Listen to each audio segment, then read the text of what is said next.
I'm with Trade Justice New York Metro and Occupy Wall Street Trade Justice, and just a little bit about what those things are and where that all is coming from.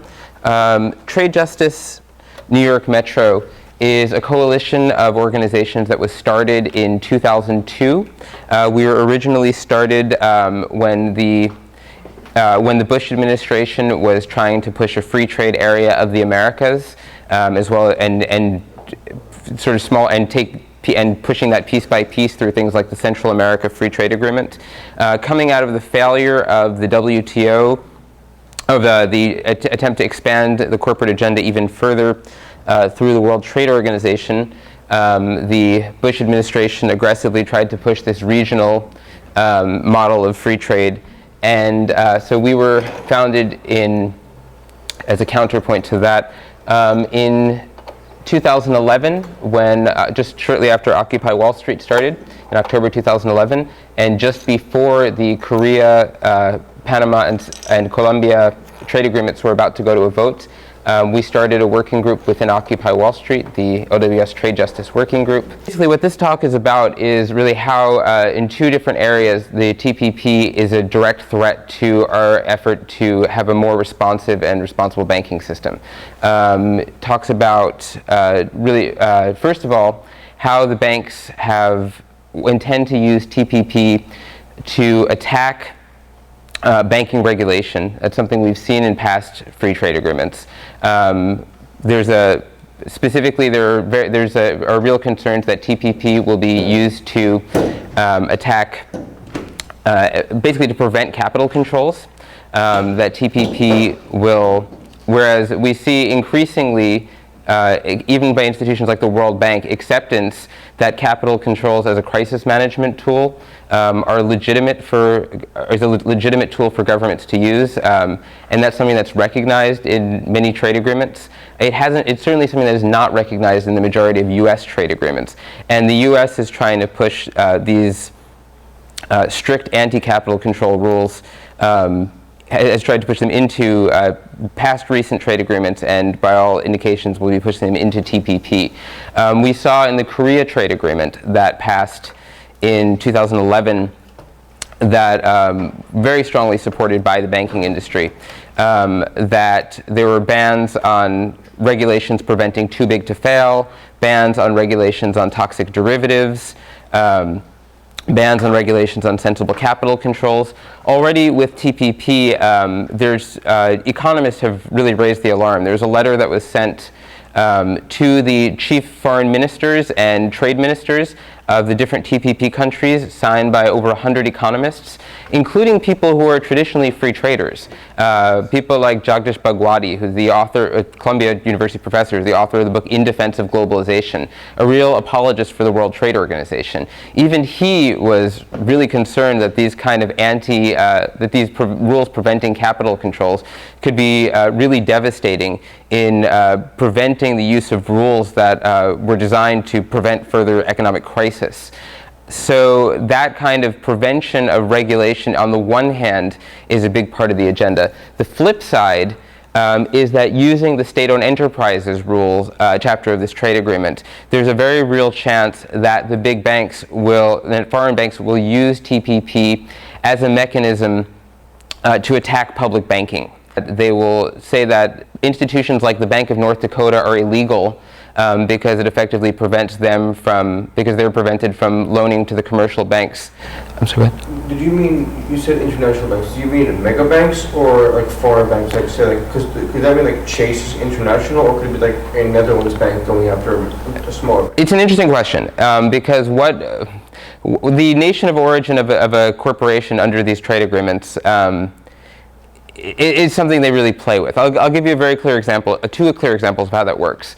There is a Canadian company called Pacific Rim Mining Company that sued El Salvador for over $170 million under the U.S. Central America Free Trade Agreement because El Salvador had the audacity to tell them that it wouldn't let them mine for gold using cyanide near the Rio Lempa, the largest source of drinking water in the country. How does a Canadian company sue under a trade agreement between the U.S. and Central America? Well, they do that by having a little office in Nevada called Pacific Rim Cayman, and basically claiming to be a U.S. corporation by virtue of this little dummy office, and then gaining access to the agreement. We're seeing another example right now.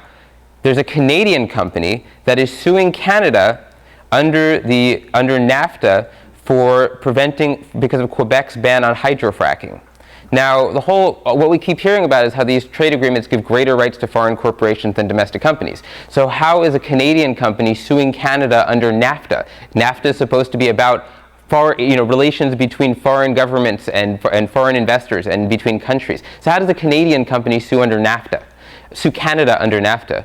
Well, again, they do it by having an office in Delaware, where all the corporations incorporate for attractive and lax laws, claiming to be a US-based company, and then bringing suit under NAFTA. So yeah, there's a very real possibility that corporations can use the trade agreements to finagle into claiming to be foreign corporations for the benefit of using these rules. But at the same time, corporations that legitimately are domiciled in other countries can use the same rules to attack banking in the U.S. I mean, part of the irony is that sometimes forces that we would consider to be progressive forces have been pushed for some of these rules limiting state-owned enterprises. The unions, for example, have been concerned about the competition inherent in state-owned enterprises in trade agreements. This is a case where these rules on state-owned enterprises are really just basically being used to push a pro-privatization agenda explicitly against the public interest for the benefit of multinational corporations. I'm just going to pass around a few materials on these points. First is a report that was released by Sarah Anderson at the Institute for Policy Studies, which deals specifically with this question of capital controls in the TPP. She was one of the co-initiators of the Economist statement concerning the TPP. This is an article from Alternet called "Why is Socialism Doing So Darn Well in Deep Red, North Dakota?" which talks about the Bank of North Dakota and why TPP is basically being looked at as a means by corporate banks to attack it. There's another very good longer article on Truth Out that talks in greater depth about the TPP attack on public banking issue that I would recommend to folks highly. I didn't print it out because it's full of links, so just having a paper copy wouldn't really do it justice. We can also link it to our website or just email it to everyone here. This is a fact sheet here that tells you about concrete action steps you can take concerning the TransPacific Partnership. The front side is just if you want an introduction to TPP, this is a great piece. The front side talks to you a little bit about what TPP is. In the back is just a bunch of concrete action steps on TPP. So I'm going to circulate this. And I wanted to transition now to talking, since we're running out of time, I want to talk a little bit more about, beyond the sort of easy steps that you'll find on something like that, write a letter, make a call, what are some of the concrete actions that we can take as organizers to fight the TPP. And one of the first things that I want to do in that regard, as an organizer, is pass around the sign-up sheet that we have so that we can get in touch with you further.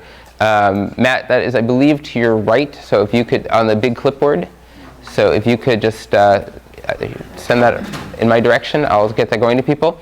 But let me just tell you a little bit about where the fight against TPP is, and what that tells us about what we need to be doing.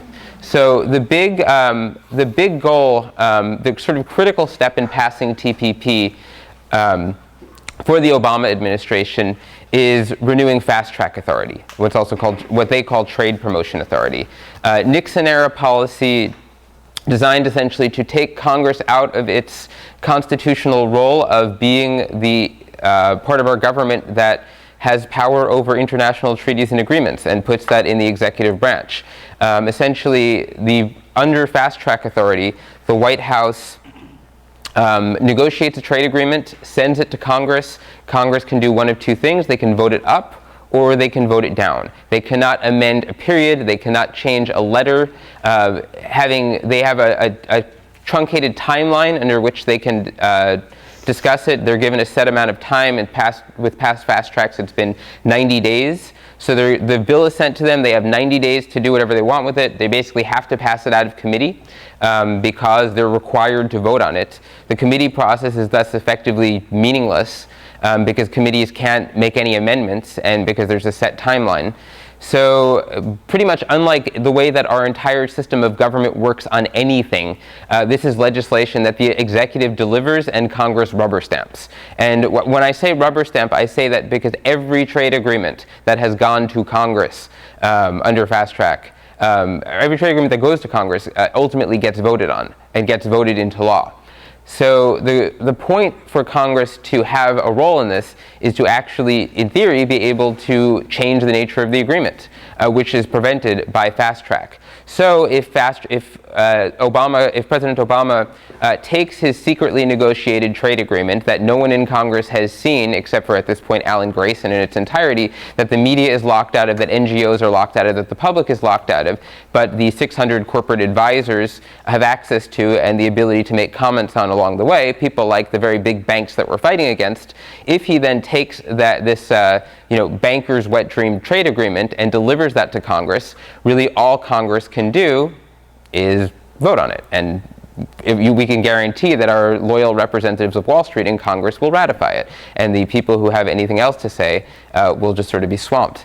So what does that mean? It means that the critical fight for us right now is the fight against fast track authority. Fast track authority expired in 2007, meaning that any trade agreement negotiated after 2007 doesn't mean that it couldn't be applied after 2007, but it means that any trade agreement negotiated after 2007 isn't covered under fast track authority. So President Obama wants to renew fast track authority very much for TPP because he knows that it is really the only way he's going to get this thing through. And people in civil society believe that preventing fast track is our one critical tool to have a voice. Our Teamsters Union just put out an op-ed talking about how it's critical that Congress actually vet this trade agreement and how fast track is critically in the path of that happening. So there's widespread opposition to pushing this trade agreement under fast track. Not that that is giving President Obama any pause, as you can imagine. So for us, the two critical demands that we are pushing right now, we can't go to members of Congress and say, don't vote for TPP. They're going to say, well, how can we agree to vote or not vote for something we haven't seen? At which point we can say, exactly. As Elizabeth Warren said, who is very concerned about how all the work that she has done to try to rein in the banks will be eviscerated by this trade agreement. Elizabeth Warren said that if this trade agreement is not worthy of being seen by the public, if it is so damning what's in this thing that people shouldn't see it, then this is not something that Congress should be voting on. So our first critical demand is that the text of this agreement be released to the public, that we get to see what's in this thing, and that if, as Pete alluded to, the U.S. Trade Representative fears that once people see it, the thing will be dead on arrival. Well, good, so be it. It should be. And our second demand, the second focus of our campaigning, is to stop fast track. So these are the two things we're taking to legislators: release the text of this, or demand the release of the text of this agreement, and commit to oppose fast track, and let President Obama know that you are opposed to fast track and that you do not want him to send it to Congress. So we're running short on time. I did want to talk a little bit about our organizing strategy. So fast track is, because you said Obama wants to renew fast track. That's right. That means right now TPP will not go through his fast track in Congress. If President Obama is unsuccessful in renewing fast track, he has a very big problem on his hands. What is it right now? What's that? Will it go through? As of right now, it's not scheduled for fast track in Congress yet. Well, it's not scheduled for anything. TPP is still under negotiation. I think President Obama, I would be surprised, frankly, if President Obama sent TPP to Congress without fast track authority. I think that, let's just play this out for a second. You have 12 countries involved in this negotiation. Everything that gets changed, everything in this agreement has to be approved by every country. Anytime, if it goes to Congress and Congress can amend it, if they move one semicolon, that has to be approved by every country. If they add an article and by the way, I'm saying that facetiously, but if you look at the history of how these things worked, things like the placement of a semicolon or a comma actually has profound impact on the outcome of how decisions go on these things. So it actually is quite significant. So yeah, fast track, I think the Obama administration sees as really critical to their strategy. Grayson has seen this or seen part of it, or how much of this agreement has he seen? So Alan Grayson basically raised an enormous stink about the lack of public access to TPP, started a massive online petition, and finally was the member of Congress who was actually allowed to see what the corporations have been privy to all along. And what he has said is that he can't tell you what he's seen, but it is basically a punch in the face to the middle class. So that's if we weren't alarmed before, if we had any illusions that President Obama was doing anything other than selling us up the river like he did with the Panama, Colombia, and South Korea trade agreements, those illusions are now dispelled. And since we do know what was in those agreements, just a little bit about that, the Panama agreement was basically the corporate overseas hide your money in foreign accounts agreement. It was the lock-in corporate banking secrecy so that the 1% and multinational corporations can hide their money and not have to pay taxes in the U.S., with the added bonus of permanently locking in a convenient place for Colombian death squad paramilitary narco-terrorists to hide their money. So ensuring the continued success of the Colombian cocaine trade, which the U.S. is supposedly so concerned about eradicating, and continuing the profitability of the forces that have had in no small part given Colombia the record of being the country with the worst human rights record in the Western Hemisphere. So we have just a couple minutes. I want to make a couple quick more points, then maybe open to one more question and give people a chance to check out some of the literature at the front of the room. I'm not going to pass everything around because that'll be overwhelming, but there's a lot of publications and petitions here that you can grab. So final point, just about how we are organized. So our strategy, so the corporate media, as you may have noticed, has not been talking about this. They never do, and frankly, they never will. Miraculously, Lori Wallach of Public Citizens Global Trade Watch and her associate Ben Beachy did get an op-ed into the New York Times, shockingly, but you don't see this talked about in the corporate media pretty much at all, with rare exceptions, very rare exceptions. There's a guy who's done some articles for U.S. News and World Report. I mean, Huffington Post, sort of on the liberal end of the corporate media, talks about it. MSNBC hasn't touched trade agreements since Dylan Ratigan left. So getting this into the media is a very difficult job. Our strategy is not necessarily focused on the hope that suddenly the Daily News is going to start running great op-eds about TPP. We are focused at a congressional district by congressional district level, organizing the people who politicians fear, their donors, the ones that are actually leaning in our direction, their endorsers, progressive local Democratic clubs, labor unions.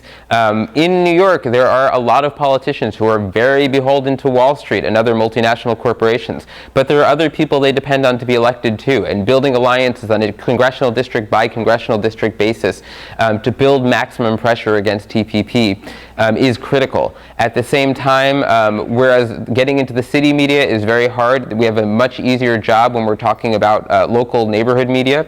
The people that are actually focused on the districts of particular Congress members, we've had a lot of success at that level.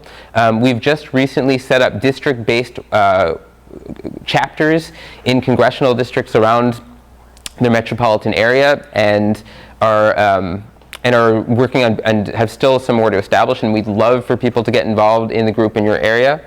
We'd also love to do more to help get the word out about how TPP is an attack on our effort to have a banking system that is more responsive to the public interest and that is more under popular control.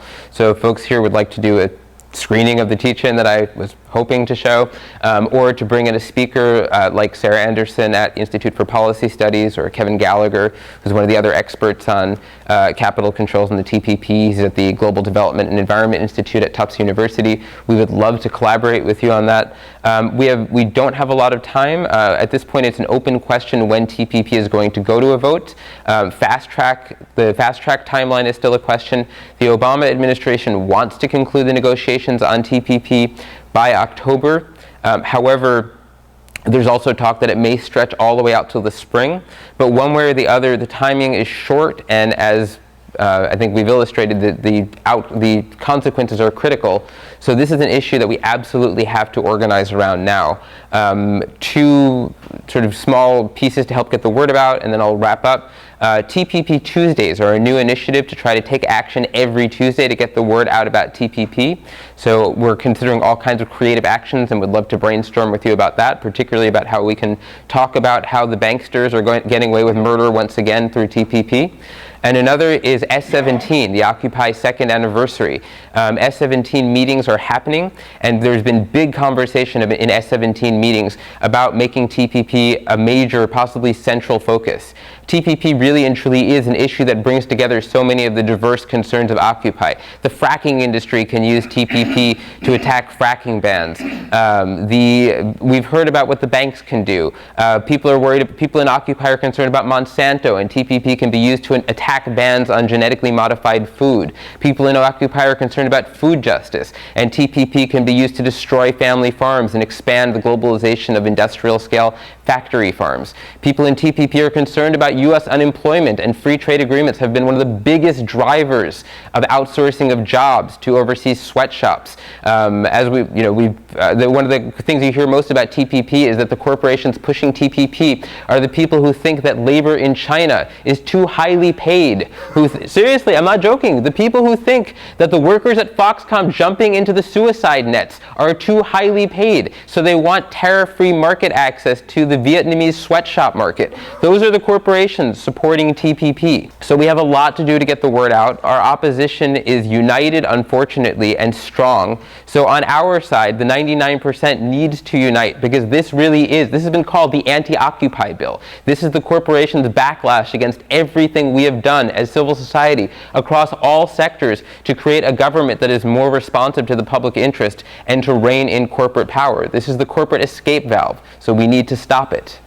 So, and I will stop there, and because it's right at 3 on the dot, and we've barely allowed time for Q&A. Thank you.